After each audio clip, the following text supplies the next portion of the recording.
I like quirky weddings. The ones where you have a fine dusting of snow in the grounds of Minster Lovel Abbey, and there's a girl and her dog as the chief bridesmaids. Or a hand fasting in torrential rain. Or the arrival of the bride on a boat coming up the Thames.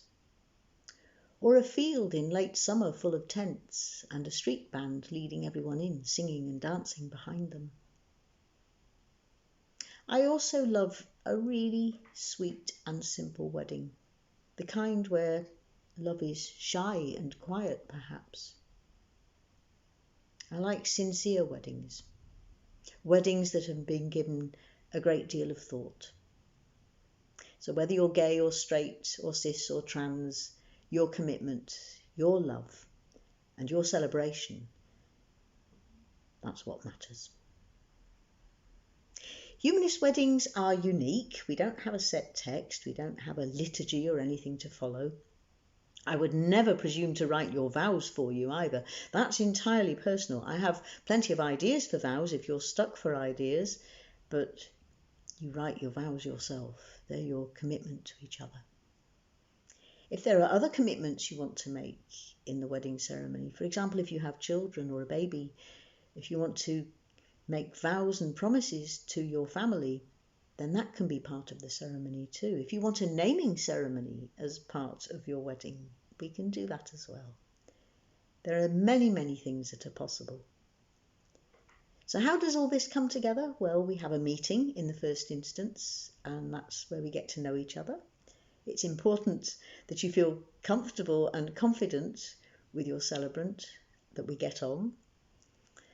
And at that meeting, we chuck a few ideas around. That's where I learn what your wishes are, what your thoughts are, and we take it from there. And it takes time to develop a wedding script. There's a great deal to plan. There's a lot involved with a wedding. But over the course of time, you will see the script as it develops every step along the way. So that by the time we get to the rehearsal, you will have the full script. You will know exactly what is happening. I think people are often nervous enough without having any surprises thrown at them. Having said that, there was one couple once who said, we don't want each other to know our vows, and they sent their vows to me and said, don't let the other person see them.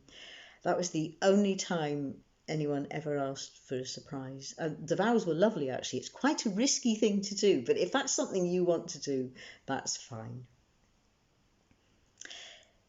So get in touch if you want a wedding celebrant, or even if you just want to ask a few questions. I'm here for you. Now, some of you may already be married and considering doing a vow renewal. And that's something that people do after a period of time. It's often done with hindsight and experience behind it. It may happen 20, 30, 40, 50 years on. It could be part of an anniversary celebration. And sometimes vow renewals are done because there's a health crisis, if one of the couple is dying, for example. And in that case, it's a way of reckoning up the years that have gone behind and looking at all the things that matter most. And also it's an affirmation of love. You can't say I love you enough, can you really? So it's a chance to say I love you in a very formal way. But these ceremonies, vow renewals, are sometimes quite private in this instance.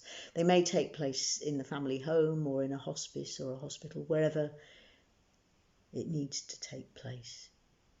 So whatever ceremony you're thinking of today, and as I say, even if you just want to ask a few questions, please do get in touch.